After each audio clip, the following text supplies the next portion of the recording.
U.S. boycott of Beijing Winter Olympics. The U.S. government said on December 6 it will stage what it called a diplomatic boycott of the Winter Olympics, set to begin in Beijing on February 4. White House Press Secretary Jen Psaki said the decision was taken because U.S. diplomatic or official representation would treat these games as business as usual. These games, she argued, could not be treated as such because of China's human rights abuses and atrocities in Xinjiang. The announcement came days ahead of U.S.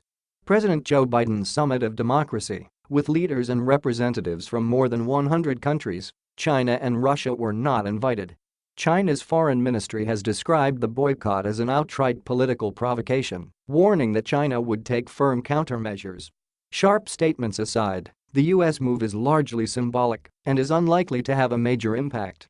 A diplomatic boycott, which means no official representation, holds far less weight than a complete boycott, which would have meant the absence of American athletes.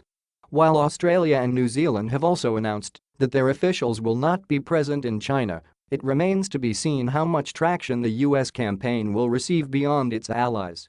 Russian President Vladimir Putin, who was in India earlier this week, has announced he will be present at the Games, underlining the continuing closeness between China and Russia amid their divergences with the West.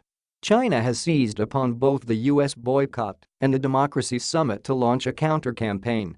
This week, China's government released a white paper on democracy, saying there was no fixed model and criticizing the U.S. system for its money politics, a message that Beijing's officials hope will find sympathetic audiences in Asia, Africa, and Latin America, particularly among those countries left out of the summit, including Sri Lanka and Bangladesh. India, meanwhile, has found itself treading the middle ground in this clash of values despite the downturn in ties with China. While Prime Minister Narendra Modi is among the leaders attending the Democracy Summit, New Delhi last month signed off on a statement issued by the foreign ministers of Russia, India, and China expressing support for the Games. The G20 summit in October had stopped short of doing so, merely saying it looked ahead to the Games after the U.S. reportedly opposed a stronger declaration of support.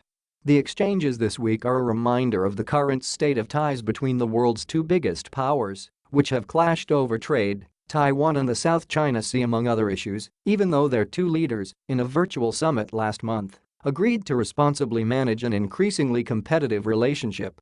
What has complicated that task is a growing clash of values, with ideological differences adding another element to a relationship already in trouble over trade and geopolitical leverage.